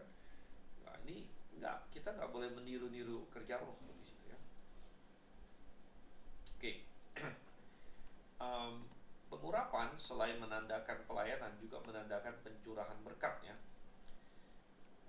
Tadi yang saya kutipkan di dalam Mazmur 133 di situ ya. Seperti embun yang dari Hermon, seperti minyak yang turun di kepala Harun yang meleleh sampai ke janggut dan jubahnya. Di sanalah katanya Tuhan menitahkan berkat, ya, menitahkan berkat turun katanya ya. Jadi Mazmur 23 ya. Banyak orang hafal ini, Tuhan adalah gembalaku, takkan kekurangan aku dan sebagainya, sampai ayat 5. Ia mengurapi kepalaku, pialaku penuh melimpah dan sebagainya di situ. Menggambarkan satu berkat yang melimpah sini ya. Jadi sekali lagi ini adalah Tuhan memakai ini sebagai gambar Roh Kudus ya. Roh Kudus memampukan kita untuk pelayanan ya. Roh Kudus memberkati kita ya. Roh Kudus menguduskan kita, karena pengurapan juga untuk pengudusan ya. Artinya kita terpisah. Coba kita buka deh Imamat ya. Imamat 8 ayat 10.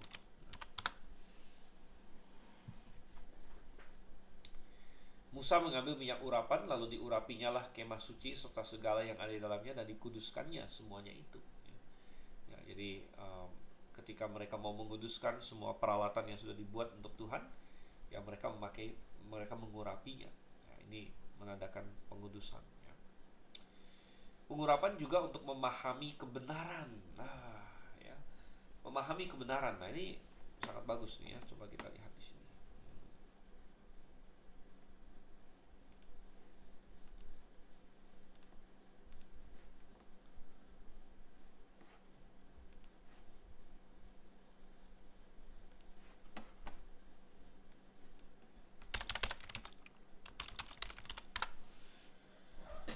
Oke, ayat yang sangat penting sekali. Dan kalian memiliki pengurapan dari yang kudus, dan kalian memiliki segala sesuatu. Ya, ini siapa yang dimaksud kalian? Ya, jadi ini Rasul Yohanes menulis kepada para pembacanya, yang adalah orang-orang Kristen. Jadi orang-orang yang sudah percaya kepada Tuhan. Ini adalah kaliannya di sini. Jadi kita orang percaya memiliki pengurapan dari yang kudus, dan kalian mengetahui segala sesuatu. Jadi pengurapan itu membantu kita memahami kebenaran ya. Ayat 21, aku bukan menulis kepada kalian karena kalian tidak mengetahui kebenaran, melainkan karena kalian mengetahuinya, bahwa setiap dusta tidak berasal dari kebenaran. Oke ya, kita lanjut lagi ayat 27-nya di sini. Dan mengenai kalian, pengurapan yang telah kalian terima dari Dia tetap tinggal pada kalian, dan kalian tidak memerlukan seseorang lain mengajar kalian. Sebaliknya, sebagaimana pengurapan yang sama itu mengajar kalian tentang segala sesuatu dan adalah benar dan bukan kebohongan, dan sebagaimana Ia telah mengajar kalian, kalian akan tetap tinggal di dalam Dia. Ya, jadi kita lihat di sini. Ya, jadi pengurapan di sini ya, pengurapan yang telah kalian terima dari Dia. Dan itu membantu kita memahami kebenaran. Nah, pengurapan apa yang kita terima? Jadi kalau kita balik sedikit ke teks kita di sini ya, ke diktat maksudnya. Kita balik sedikit ke diktat kita. Nah, salah satu poinnya di sini ya, adalah bahwa orang percaya perjanjian baru sudah diurapi pada saat percaya. Dan Roh Kudus masuk ke dalam hati seperti yang tadi kita lihat di 1 Yohanes 2 ayat 20 dan 27. Ya. Nah, kalian sudah diurapi katanya. Ya, demikian juga 2 Korintus 1 ayat 21. Coba kita lihat.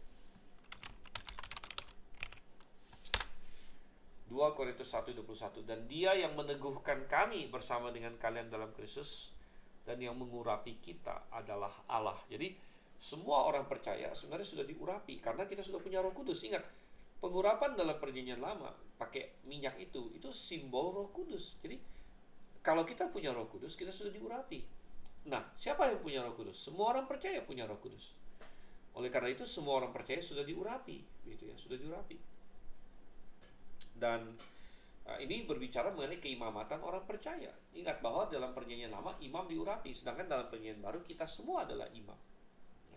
Jadi ada banyak gereja yang kacau balau, mereka punya imam lagi seperti Katolik, ya, Ortodoks Timur, ya, mereka punya imam, gitu, imam. Jadi dibedakan, kita awam, mereka imam.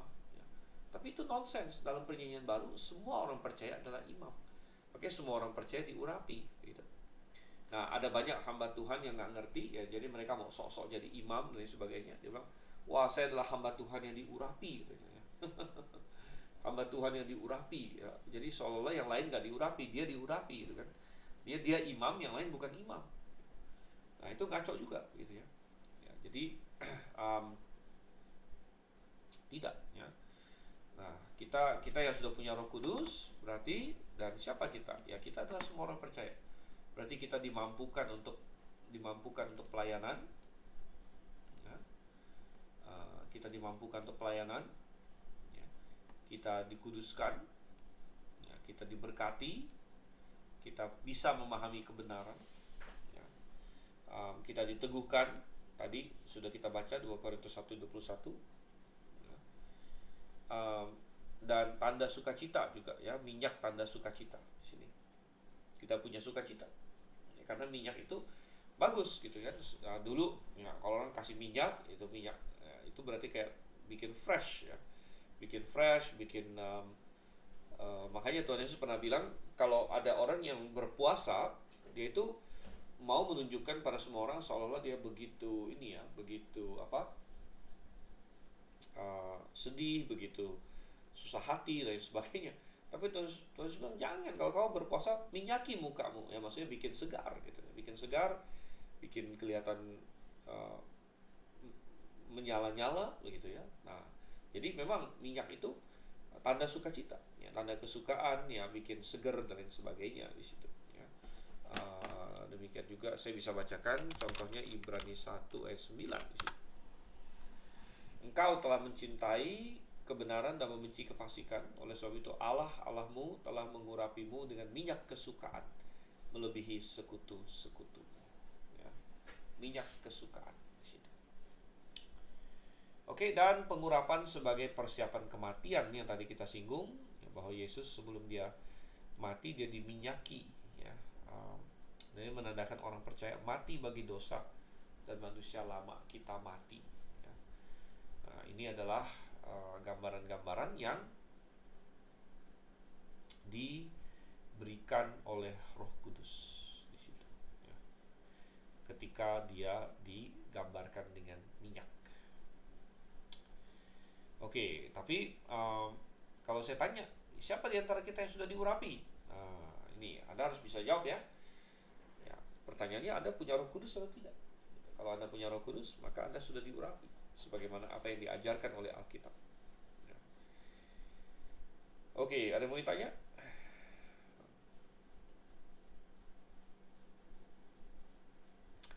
Oke, Pak Arisman bertanya, ya, bagaimana kalau ada yang memberkati jemaat hendak pulang, katanya terimalah berkat. Seperti di Bilangan 6 ayat 24-26. Ya, bagus sekali pertanyaan ini. Coba kita buka Bilangan 6 ayat 24. Nah, ini adalah kebiasaan sebagian gereja, ya. Jadi banyak gereja, bukan hanya sebagian. Banyak gereja mereka waktu mau pulang, ya, itu pendetanya katanya angkat tangan, terimalah berkat, katanya, ya. Jadi ada doa berkat. Nah, lalu ada sebagian yang baca ini nih, Tuhan memberkati engkau dan melindungi engkau. Tuhan menyinari engkau dengan wajahnya dan memberi engkau kasih karunia. Tuhan menghadapkan wajahnya kepadamu dan memberi engkau damai sejahtera. Ya. Tapi perhatikan, siapa yang harus melakukan ini? Kita lihat konteksnya ya. Berbicaralah kepada Harun dan anak-anaknya. Siapa ini? Imam, saudara. Ya, imam. Jadi ya dikatakan sini, berbicaralah kepada Harun dan anak-anaknya. Beginilah kamu memberkati orang Israel. Ya. Jadi ini adalah tugas imam di sini ya, tugas imam. Sehingga bagi kita hari ini, ingat sekali lagi, di gereja lokal ya, keimamatan Harun sudah berakhir.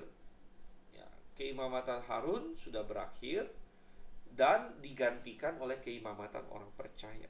Artinya di dalam perjanjian baru semua orang percaya adalah imam. Tidak ada lagi kelas imam yang spesial ya. Gereja tidak lagi dibagi menjadi ini sebagian orang imam, misalnya pendetanya, diakennya atau siapanya, lalu jemaatnya bukan imam melainkan awam. Tidak ada lagi yang seperti itu. Tidak ada lagi pembagian menjadi imam dan awam di dalam orang percaya ya.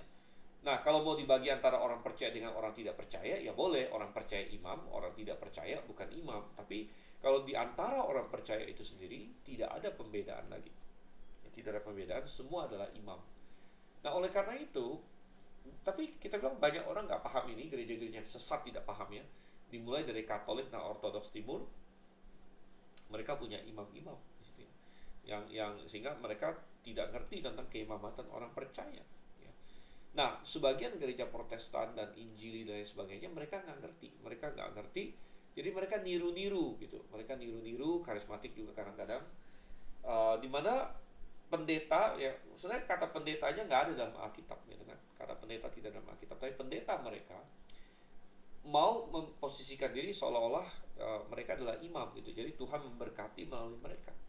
Memang dalam perjanjian lama Tuhan suruh imam yang memberkati. Nah, Tuhan akan memberikan berkat melalui imam. Tapi kalau di perjanjian baru kan kita semua orang percaya adalah imam. Ya, jadi praktek ya, pendeta angkat tangan terimalah berkat, lalu semua yang dibawa ya ini ya buka tangan terima berkatnya dan sebagainya. Itu adalah praktek yang tidak cocok dengan perjanjian baru. Itu menjadi suatu kesalahan besar. Ya, itu menghilangkan keimamatan orang percaya di situ. Ya. Oke, pertanyaan bagus ya dari Pak Arisman di sini. Oke, balik lagi. Ada pertanyaan lain lagi?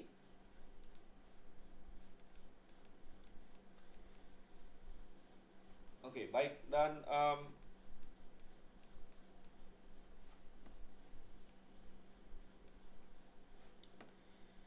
kita lihat di sini. Ya. Selanjutnya adalah air. Ya. Air. Nah, air adalah salah satu simbol dari Roh Kudus juga.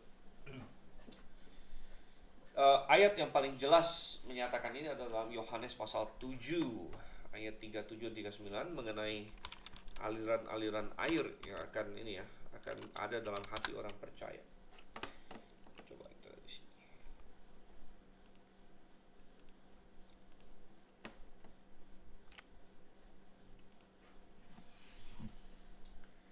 Oke, Yohanes 7:37. Tetapi pada hari yang terakhir, hari besar perayaan itu, Yesus berdiri dan berseru, katanya, jika ada orang yang haus, baiklah ia datang kepadaku dan minum. Jadi dari awal Tuhan sudah memberikan gambaran air di sini ya. Siapa yang percaya kepadaku, sama seperti yang kitab suci katakan, sungai-sungai air kehidupan akan mengalir keluar dari hatinya. Jadi perhatikan ya, sungai-sungai air kehidupan. Tetapi hal ini ia katakan tentang roh yang akan diterima orang-orang yang percaya kepadanya. Jadi sungai-sungai air kehidupan ini maksud adalah roh di sini. Roh. Jadi roh digambarkan, disimbolkan dengan air, sungai-sungai air kehidupan. Roh yang, dan waktu itu Roh Kudus belum datang katanya, karena Yesus masih belum dimuliakan ya. Nanti kita akan bahas itu mengenai kedatangan Roh Kudus dan sebagainya. Tapi untuk poin di sini adalah mengenai simbolnya, yaitu air ya, air. Oke, dan air ya.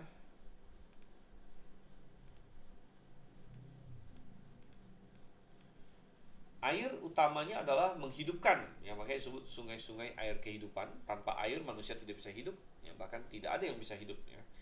binatang, tumbuhan semua akan mati tanpa air. Ya. Mulai itu air itu sangat penting. Ya. Masih ingat orang yang sukses dalam Mazmur pasal 1 digambarkan seperti pohon yang tertanam di tepi aliran air yang menghasilkan buahnya pada musimnya. Nah, air selain menghidupkan juga membersihkan. Ya, makanya ada pembasuhan permandian atau pembasuhan kelahiran kembali. Ya. Dan kenapa Roh Kudus digambarkan air? Karena dialah yang menghidupkan, dialah yang membersihkan kita. Ya, kita dihidupkan, diregenerasi melalui Roh Kudus. Ya. Kemudian kita dikuduskan, dibersihkan oleh Roh Kudus juga. Nah, air itu sendiri muncul dalam berbagai bentuk dalam Alkitab menggambarkan Roh Kudus ya. Sungai tadi disebut di sini. Ya. Hujan, ya, sebagaimana Roh Kudus dicurahkan, jadi gambarannya adalah hujan. Ya, kita tidak akan baca semuanya, tidak usah buka, tapi nanti Anda boleh cek sendiri di sini ya. Lalu ada juga embun di sini, embun ya. Embun Hermon, masih ingat nggak? Ya, embun Hermon ini masih dalam perikop yang sama yang dimana Roh Kudus digambarkan dengan minyak, seperti minyak yang turun ya di kepala, yang di kepala Harun yang turun sampai ke janggut dan jubahnya, seperti embun yang dari Hermon katanya ya, embun yang dari Hermon. Dan embun dari Hermon ini, Hermon adalah suatu gunung yang tinggi di sebelah utara. Dan kalau anginnya menghembus, dia membawa angin yang sejuk dan dingin di situ ya. Mereka suka semuanya di situ. Ya. Nah, jadi itu juga menggambarkan Roh Kudus di sini. Ya, jadi ini berbagai bentuk air. Air kan banyak bentuk ya. Sungai, hujan, embun. Ya. Nah, kegunaan air itu esensial untuk kehidupan. Sebagaimana Roh Kudus esensial untuk kehidupan ya. Galatia 5 ayat 25. Wah, ini mengenai ini ya, habisnya buah roh itu. Nah, jika kita hidup dalam roh, marilah kita melangkah juga dalam roh, tanya ya. Hidup dalam roh, kita hidup dalam roh. 2, air itu memungkinkan pertumbuhan. Ayub 8 ayat 11. Jelas ya. Saya bacakan. Dapatkah pandan bertumbuh tinggi kalau tidak dirawat, atau mensiang bertumbuh subur kalau tidak di air? Nah, kita tidak mungkin bertumbuh tanpa tunduk kepada Roh Kudus di sini. Air itu untuk membersihkan, ya, membersihkan. Ada banyak sekali perikopnya. Kita nggak usah buka satu persatu mungkin, ya. Ya, dan banyak ritual-ritual pembasuhan, ritual-ritual pencucian, itu semua pakai air ya. Bahkan ini hal yang sangat menarik ya, karena Tuhan menunjukkan ya, Alkitab sebagai inspirasinya, karena Alkitab jauh-jauh lebih maju dari zamannya ya. Karena bagi orang Yahudi, kalau dia ngikutin kitab-kitab Taurat seperti Keluaran, Imamat dan sebagainya, mereka sering disuruh membasuh diri di situ. Kalau kamu menyentuh mayat, kamu menjadi tidak tahir, kamu harus membasuh diri. Jadi harus pakai air, basuh diri, basuh tangan. Ya, ini banyak sekali dilakukan. Dan bahkan dunia kedokteran tidak tahu mengenai hal itu sampai tahun 1800-an saja masih belum tahu pentingnya cuci tangan. Ya. Nah, ini ada suatu kisah nyata ya tentang Dr. Samuel Weiss ya di sebuah rumah sakit di Switzerland sana, di Swiss. Ya, di mana dia mengobservasi bahwa banyak sekali perempuan-perempuan yang melahirkan, kalau ditolong dokter dengan ditolong bidan hasilnya beda. Ya. Yang ditolong bidan itu angka suksesnya lebih tinggi dari yang ditolong dokter, padahal itu mengherankan. Mestinya kan dokter lebih tahu ya. Jadi tapi tidak, waktu itu di rumah sakit di mana dia bekerja, mereka dapatkan ibu-ibu yang ditolong dokter lebih banyak yang mengalami infeksi dan mati gitu. Tetapi kenapa gitu? Akhirnya setelah diobservasi, dokter-dokter itu banyak yang sambil praktek sambil belajar. Jadi mereka pagi hari belajar anatomi, dan itu mereka harus pegang-pegang mayat dan lain sebagainya. Nah, ingat waktu itu manusia belum tahu tentang kuman ya, bakteri dan sebagainya. Dan banyak di antara mereka yang habis belajar anatomi begitu langsung membantu perempuan melahirkan, ibu-ibu melahirkan tanpa cuci tangan bahkan. Ya, karena waktu itu belum ada budaya seperti itu. Ya, sedangkan bidan-bidan mereka kan tidak pegang mayat gitu. Dan ya maka kalau bagi kita hari ini menjadi wajar ya, kenapa yang dipegang dokter banyak yang mati ya karena mereka infeksi lah gitu ya. Nah akhirnya Semmelweis waktu itu ya membuat suatu terobosan. Dia bilang oke, mulai sekarang semua dokter habis pegang mayat harus cuci tangan gitu, harus cuci tangan ya. Dan awalnya ide dia sangat ditentang ya, dokter bilang nggak mau, ngapain dan sebagainya, sangat menentang itu ya. Tapi belakangan akhirnya kita tahu dia benar gitu ya, dia benar walaupun sempat ditentang, bahkan kalau nggak salah dia dikeluarkan dari rumah sakit itu dan sebagainya ya. Jadi air untuk membersihkan ya, dan itu sudah ada di dalam perjanjian lama dari kapan-kapan ya. Dan begitu manusia Yahudi ya kena sesuatu yang tidak tahir, dia harus membasuh diri dan sebagainya. Oke, air itu menyegarkan, dan terakhir air itu membangkitkan ya. Jadi itu semua adalah air di sini ya, air yang terjadi. Oke, jadi Roh Kudus digambarkan air karena dialah intinya adalah masalah kehidupan, ya, membersihkan kita, menghidupkan kita. Maka bahkan Tuhan Yesus sebut sebagai sungai-sungai air kehidupan akan muncul pada hati orang yang percaya kepada Yesus. Oke, ada yang mau ditanya sampai sini? Ya, coba kita ada berapa simbol lagi yang mau kita bahas? Ada 3 simbol lagi ya. Ada anggur, ya, ada meterai, ada api di sini ya. Oke, masih sedikit waktu. Coba kita lihat kita bisa nggak menyelesaikan yang anggur di sini ya. Oke, anggur adalah lambang sukacita. Anggur bisa memabukkan, bisa juga tidak. Nah, anggur yang memabukkan adalah tiruan palsu dari iblis. Lihat Efesus 5 ayat 18. Jadi, kata anggur, namanya orang tidak paham ya. Kata anggur dalam perjanjian lama utamanya adalah yayin. Dalam perjanjian baru utamanya adalah oinos. Dan ada ayat-ayat yang berbicara tentang anggur secara sangat positif. Contohnya Mazmur 104 ayat 15. Ya, anggur adalah lambang sukacita, menyukakan hati manusia dan sebagainya. Tapi ada banyak juga ayat yang berbicara mengenai anggur dalam nada yang menegur, ya, memperingatkan, ya, memberikan, menyatakan negatif lah intinya, gitu ya. Dan kok bisa begitu? Kok bisa positif dan negatif? Karena anggur itu dalam bahasa Ibrani dan Yunani itu general, dia bisa mengacu pada anggur juga seperti jus anggur, bisa juga mengacu pada anggur dalam pengertian kayak wine atau minuman yang beralkohol ya, yang sudah terfermentasi di sini. Ya, dan tentu ya kita bilang bahwa proses fermentasi itu kan gambaran dari kematian juga sebenarnya. Dan oleh karena itu ya itu adalah tiruan iblis. Anggur yang memabukkan adalah tiruan iblis. Efesus 5 ayat 18. Janganlah kamu mabuk oleh anggur, tapi hendaklah kamu penuh dengan Roh Kudus gitu ya. Jadi Roh Kudus justru lawannya. Jadi anggur bisa dipakai menggambarkan Roh Kudus, tapi anggur juga bisa dipakai untuk menggambarkan lawan dari Roh Kudus. Ya. Lawan dari Roh Kudus. Coba kita lihat di sini.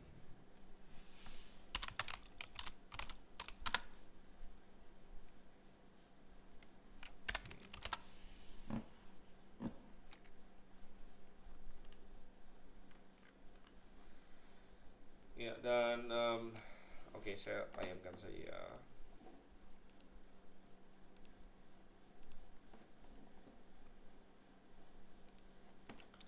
Oke, ini salah satu contoh ayat di mana anggur dianggap positif di sini ya.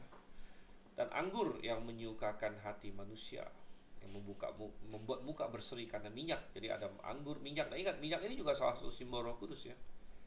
Makanan yang menyegarkan hati manusia. Ya. Oke. Nah, tetapi di dalam Efesus 5 ayat 18, dan janganlah mabuk oleh anggur, karena di dalamnya ada ketidaksenonohan, tapi hendaklah kalian penuh dengan roh. Jadi di ayat 1 ini anggur ya, anggur itu seperti lawannya roh ya. Lawannya roh, ada anggur, ada roh ya. Tidak boleh mabuk oleh anggur, tapi harus penuh dengan roh. Jadi kayak berlawanan ya. Ini karena anggur yang dimaksud adalah anggur yang bisa memabukkan di sini ya, yang beralkohol begitu.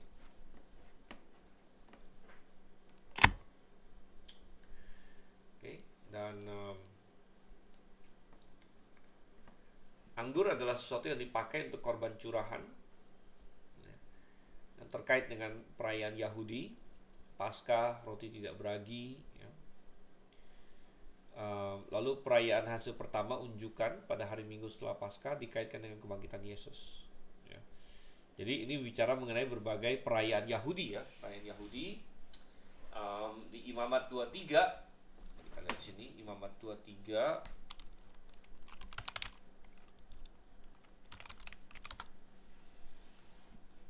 ayat 13. Ada korban curahan berupa anggur seperempat hin dan seterusnya di situ, ya.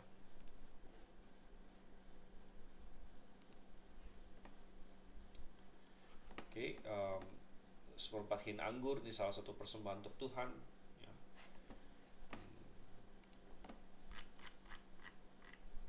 Oke, ayat 37.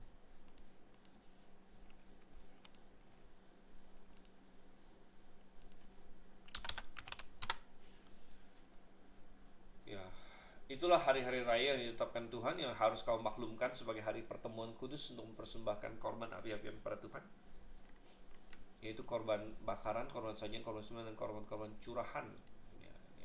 Pakai anggur, korban curahan di sini. Dan apa saja sih hari raya orang Yahudi? Nah, coba kita lihat.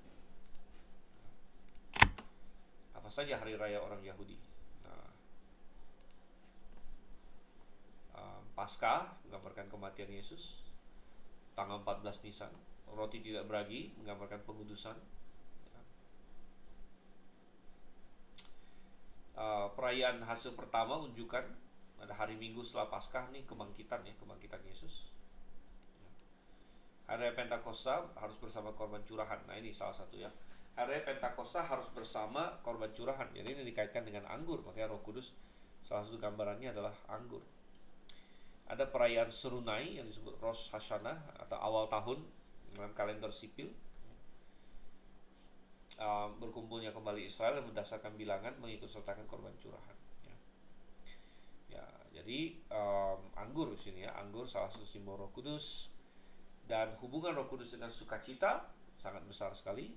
Ada banyak sekali ayat yang mengaitkan ini, ya, mengaitkan anggur dengan sukacita. Salah satunya adalah buah roh adalah kasih, damai sejahtera, sukacita contohnya, ya.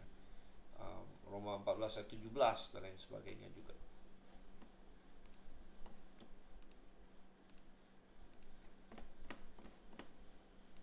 Contoh di sini.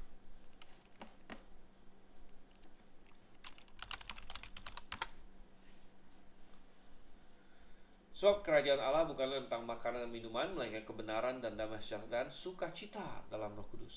Sukacita dalam Roh Kudus, ya. Orang yang punya Roh Kudus mestinya sukacita. Ya, apapun yang terjadi, ya, kita memiliki Tuhan, kita memiliki keselamatan. Jadi betapa indah, ya, sukacita karena Roh Kudus. Tadi Galatia 5:22 sudah kita lihat buah roh, ya. Lalu 1 Tesalonika 1 ayat 6. Sekali lagi ada disebut sukacita roh sini, ya. Sukacita roh. Dan kalian telah menjadi peniru-peniru kami dan Tuhan sesudah kalian menerima firman itu dalam banyak kesusahan, disertai dengan sukacita Roh Kudus, ya, sukacita Roh Kudus. Oke, kemudian Kisah Rasul 13 ayat 52. Dan murid-murid itu penuh dengan sukacita dan Roh Kudus, ya. Penuh dengan Roh Kudus dikaitkan dengan penuh dengan sukacita.